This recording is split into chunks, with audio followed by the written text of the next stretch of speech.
Hai everybody. Hai.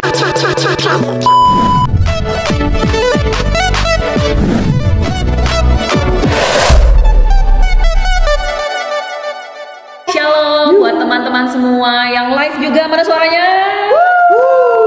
Kita sapa dulu yang ada di dalam studio. Ada Acong. Acong mana suaranya Acong? Acong hadir. Suep. Ramai sekali. Ngerti nih. Oke, Lengkap sekali, banyak banget. banget. Oke, kita lagi ada di episode pertama The Yaps Podcast. Yes. Akhirnya kita rilis juga setelah menunggu beberapa tahun, karena kita memang terdampak banget sama corona ya. Iya benar banget. Kita sempat postpone, bukan hanya pernikahan tapi Yaps Podcast ini juga postpone. Postpone banget sih memang. Jadi terhambat semua sih. Aduh, jangan sedih gitu. Akhirnya kan rilis. Iya. Dan rilisnya di YouTube channel kita. Yeay. Akhirnya ya Bes punya YouTube ya. YouTube channel sendiri. Iya. Buat teman-teman yang belum join, belum tahu YouTube channel kita, jadi bilangnya kita apa? Yaps, salah. Ya Bes GBI Bethlehem. Ya Bes GBI Bethlehem. Jangan lupa untuk subscribe karena subscribe itu gratis. Agak dadakan guys. Oke, jadi di episode pertama ini kita mau ngebahas hal yang masih sangat menjadi isu ya, menjadi isu juga di TikTok. Ya, benar nggak? Itu juga masuk TikTok, terus masuk di Instagram juga. Benar. Kita mau ngebahas soal Sandwich Generation. Yes, Sandwich Generation. Jadi apa sih Sandwich Generation itu? Menurut Kak Cid apa sih? Aduh, mereka yang diapit gitu teman-teman. Jadi kalian tahu roti sandwich? Nah, sandwich itu kan berlapis-lapis gitu ya. Jadi kita tuh berada di tengahnya, benar nggak sih?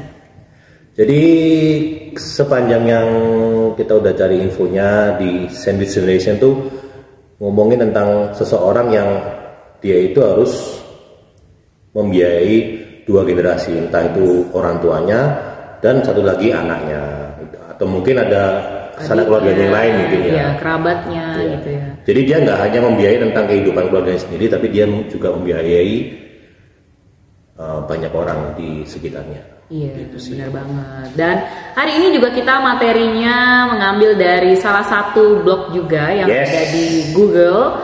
Jadi di sini. Nanti kalian bisa cek sendiri. Iya. Jadi kita tuh tidak mengada-ngada gitu ya. Benar. Jadi kita sudah riset ini guys. Benar banget, kita sudah riset dan kita akan membagikannya ke teman-teman semua. Yes, benar. Oke, itu tadi pengertian soal sandwich generation itu ya. Nah, sedangkan sandwich generation itu dibagi menjadi 3 tipe loh. Oke, benar. Jadi yang tipe pertama itu adalah the traditional sandwich. Apa itu traditional sandwich? Sandwich yang tipe zaman dulu. Tradisional dia. Itu lebih kayak tradisional aja ya kayak. Oke, jadi tradisional sandwich itu, nih aku sekalian lihat di catatan juga ya teman-teman. Jadi yang berusia sekitar 40 sampai 50 tahun, orang dewasa yang berusia 40 sampai 50 tahun yang masih membiayai orang tua yang lanjut usia dan juga anak-anak yang masih membutuhkan kebutuhan finansial. Gitu. Itu yang tradisional. Berarti kalau yang tradisional ini kita ngomong tentang dia nggak hanya menghidupi dirinya sendiri, tapi dia juga menghidupi keluarga orang tua khususnya, tapi jika sama membutuhkan, anaknya. Jika membutuhkan, jika itu ada membutuhkan maksudnya? Statementnya seperti itu sih. Jadi kalau ada anak-anak yang membutuhkan dia masih membantu, tapi kalau enggak ya udah berarti bukan tanggung jawab. Maksudnya anak-anaknya itu masih istilahnya depend ke. Iya betul banget. Terus yang kedua ada the club Sandwich Generation. Nah ini yang sangat mengerikan banget nih, karena mereka itu diapit oleh misalnya kakek nenek, terus orang tua, mungkin juga kalau udah nikah suami atau istri, terus anak-anaknya, terus mungkin saudaranya yang lain. Itu serem banget sih.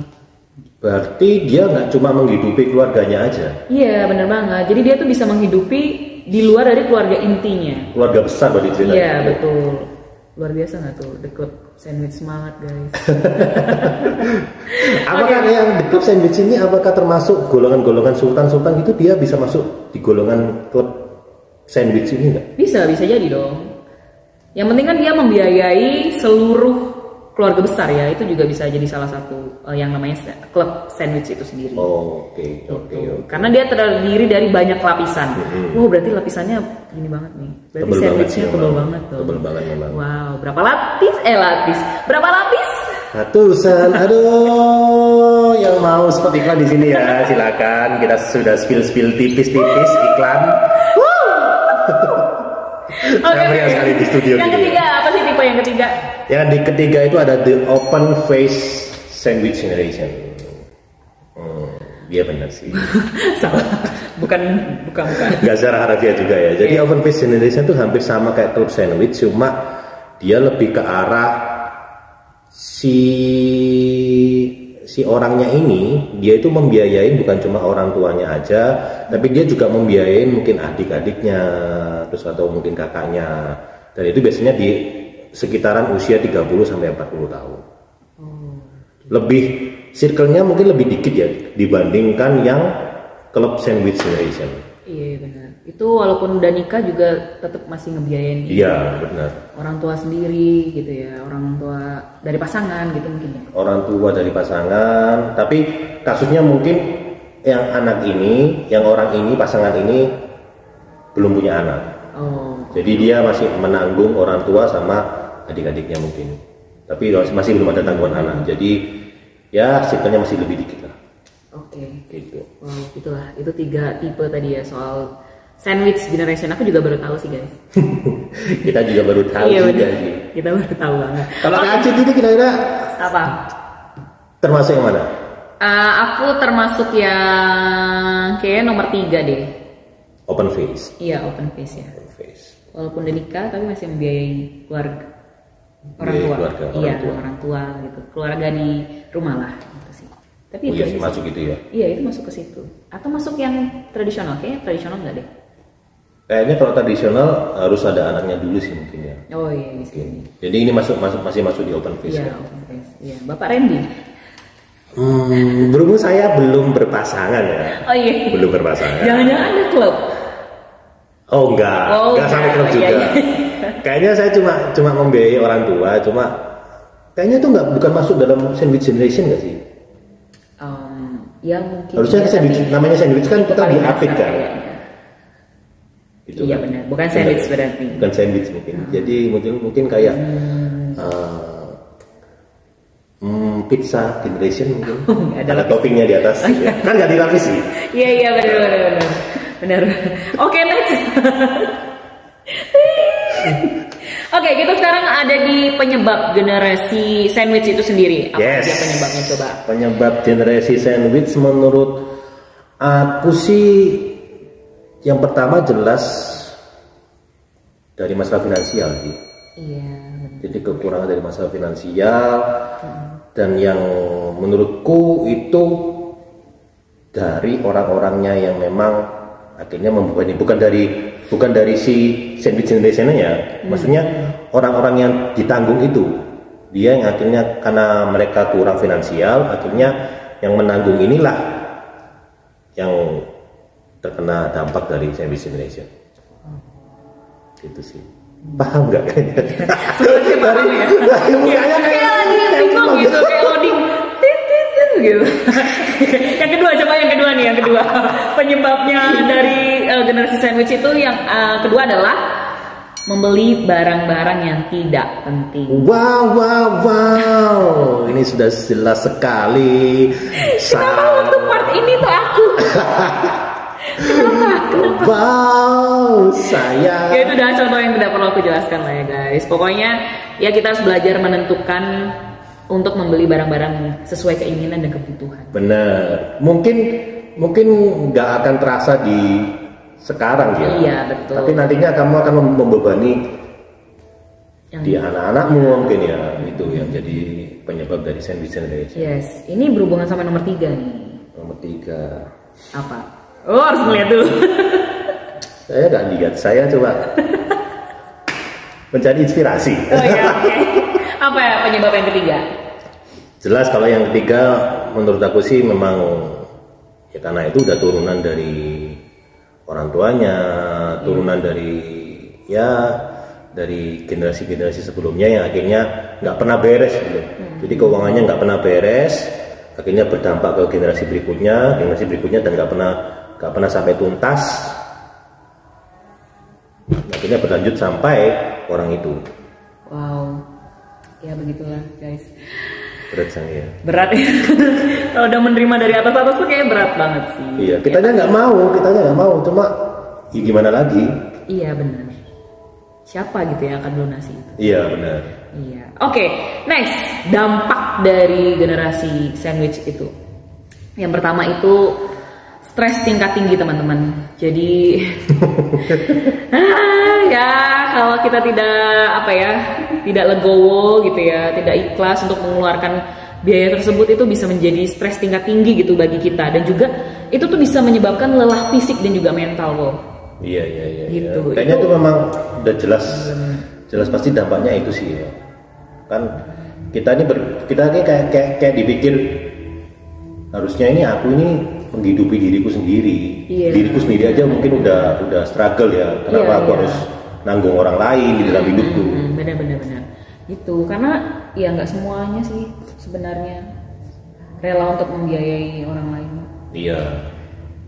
Padahal kebutuhan kita aja tuh pengennya tuh banyak gitu ya. Benar. Nah, next. Iya, makanya. Dampak selanjutnya apa, Bu? Dampak selanjutnya itu akhirnya kalau yang aku banyak dengar dari teman-teman yang dia udah sampai di titik sandwich generation itu, mereka share bahwa akhirnya mereka merasa bersalah tentang hidupnya gitu. Oh, oke. Jadi mereka merasa, oh gara-gara aku jadi seperti ini, orang tua aku jadi hidupnya nggak bener, terus anak-anakku hidupnya juga kekurangan. Itu sih. Jadi perasaan bersalah itu yang akan melekat terus di sandwich generation. Yes. Dan perasaan khawatir juga kali ya, Iya. kedepannya nanti dia bisa hidup nyaman atau enggak gitu ya. Jadi susah untuk misalnya aku gitu ya, misalnya nggak usah cari orang lain deh. Misalnya aku berkekurangan dan ke depan dan aku harus menanggung orang-orang di sekitarku gitu ya. Dan aku kan jadi takut gitu untuk mencari pasangan, takutnya nanti Benar. keikut gitu hidupnya pasanganku itu keikut dengan hutang-hutang yang aku punya, misalnya dengan biaya-biaya hidup yang aku punya. Jadi aku mulai khawatir, nggak usah cari pasangan dulu deh. Iya. Akhirnya kita takut membebani orang yang nantinya akan masuk di dalam circle kita. Iya, benar. Oke, jadi kita juga mau share nih cara meminimalisir dari generasi sandwich itu. Yang pertama adalah kita harus bijak dalam mengeluarkan pengeluaran kita. Kayaknya udah yang paling pertama sih kan. Iya benar banget. Mencatat, kalau perlu tuh mencatat gitu ya, supaya kita tahu alur dari kas kita sehari-hari. Benar. Gitu. Jadi supaya nggak tiba-tiba dapat duit gaji 10 juta, kita nggak tahu buat apa aja. Apalagi orang yang pelupa, wah udah. Dia bingung kalau ditanya duitnya habis buat apa. Apa ya? Makanya penting untuk kayaknya memang cewek itu lebih detail. Terus untuk masalah hal-hal pengeluaran keuangan dia lebih apa ya istilahnya, lebih hati-hati, lebih ngerem biasanya sih. Jadi menteri keuangan yang baik. Iya, semoga semua wanita seperti itu. Iya benar. Tapi memang ya 80% lah. Menteri keuangan di rumah tangga itu adalah wanita. Betul. 20%-nya itu adalah pria. Cara meminimalisir selanjutnya apa tuh? Cara meminimalisir. Oke, ada lagi nih cara meminimalisir supaya kita nggak jadi generasi sandwich, yaitu kayaknya kita nggak cuma punya satu penghasilan aja deh supaya kita iya benar-benar. Jadi kita harus punya banyak penghasilan supaya income kita ini kuat di saat kita misalnya salah satu bisnis kita yang satu ini lagi goncang, masih ada bisnisnya yang bisa menopang sih. Itu menurutku sih memang penting banget ya. Itu salah satu cara juga tuh. Ya, apalagi ya kita membiayai banyak orang. Mau nggak mau memang income-nya pun harus lebih banyak, harus lebih besar. Karena bocornya banyak, ya. Maksudnya juga harus lebih besar. Gitu. Oke, sudah. Oke, yang menegangkan. Terakhir kayaknya Apalagi? kalau memang kalian berada di posisi sandwich generation, coba sih komunikasikan sama saudara-saudara kalian. Oh iya. Coba ngobrol sama mereka. Pembagian kalian. Ayo tanggung bareng-bareng. Iya. Ini kan maksudnya orang tua kita bersama. Ya betul. Terus ini saudara kita juga bersama. Ayo tanggung bareng-bareng. Mungkin itu bisa jadi sedikit solusi. Iya benar. Jadi itu ya. Berapa cara tadi? 3, 4. Ya, pokoknya nanti replay sendiri lah ya. Oke, kita punya ayat juga penguat buat teman-teman dimanapun yang saat ini sedang dalam situasi generasi sandwich. Aku baca dari 2 Korintus 9 ayat 7. Hendaklah masing-masing memberikan menurut kerelaan hatinya, jangan dengan sedih hati atau karena paksaan. Sebab Allah mengasihi orang yang memberi dengan sukacita. Sudah jelas tercatat. Ya Tuhan izinkan terjadi kita menjadi pelaku generasi sandwich. Ya itu nggak kebetulan juga ya. Dan Tuhan juga mungkin ya memproses kita gitu ya. Kita diproses kerelaan hatinya juga. Walaupun itu berat banget sih guys gitu. Ya itu mungkin memang nggak gampang sih. Iya. Secara daging kali ya kita merasa kayak kok nggak ikhlas, aku ini jadi tidak menikmati hidup sendiri. Tapi ya Tuhan udah janjiin di situ kan di 2 Korintus 9 kalau Allah itu mengasihi orang yang memberi dengan sukacita, dengan ikhlas. Jadi jangan patah semangat. Kok kita yang patah semangat? Kita harus semangat gitu. Dan satu lagi, ketika kita mulai khawatir gitu ya, aduh pundi-pundi kita nih mulai tergerus bahasa apa sih? tersedot banyak gitu ya. Aku punya lagi satu di Matius 6 ayat 31 teman-teman. Atau kamu mau bayar? Boleh. Mau baca? Oke. Boleh baca. Sebab itu janganlah kamu khawatir dan berkata, apakah yang akan kami makan, apakah yang akan kami minum, apakah yang akan kami pakai. Udah jelas banget. Jelas banget sih. Ya, walaupun kita itu menanggung banyak banget pengeluaran gitu ya, tapi intinya kita juga nggak boleh khawatir tentang apa yang kita makan, apa yang kita minum, apa yang kita pakai itu kita nggak usah khawatir. Semuanya serahkan sama Tuhan. Kalaupun Tuhan izinkan kita menjadi pelindung, pengayom lah. Ya betul. Ya Tuhan juga akan mengasihi. Tuhan akan memberikan berkatnya juga akan berlebih-lebih gitu. Benar-benar sih. Ya menurutku sih kalau memang Tuhan udah kasih kita tanggung jawab itu yang kayaknya nggak akan sampai kita dilepaskan sih ya. Ya betul. Kita pasti akan didampingi terus ya. Yes. Oke guys, aduh semangat ya pokoknya buat siapapun yang saat ini sedang berada dalam generasi sandwich itu. Semangat untuk kita juga berdua. Semangat untuk yang di sini juga. Kayaknya rata-rata semua orang pasti udah sandwich generation kayaknya ya. Iya, karena ya pandemi juga kali ya. Pandemi kemarin. juga benar. Mungkin orang tuanya ada yang di PHK. Bisnisnya mau lagi kita sebagai anak gitu ya harus menanggung. Benar, itu juga benar. bisa jadi sih. Oke guys. Ya tetap semangat aja. Ya selalu andalkan Tuhan sih menurut kita ya. Iya betul, selalu andalkan Tuhan pokoknya. Oke guys, jadi sekian The Yaps Podcast episode pertama ini. Kita akan ketemu lagi di Yaps Podcast episode 2 di episode mendatang. Yes, jangan lupa like, komen, dan subscribe. Karena subscribe itu gratis. Aku mau ngomong lagi satu padahal. Dan jangan lupa share. Oh iya benar. Itu yang penting harus di share. Karena share itu bermanfaat. Ada suaranya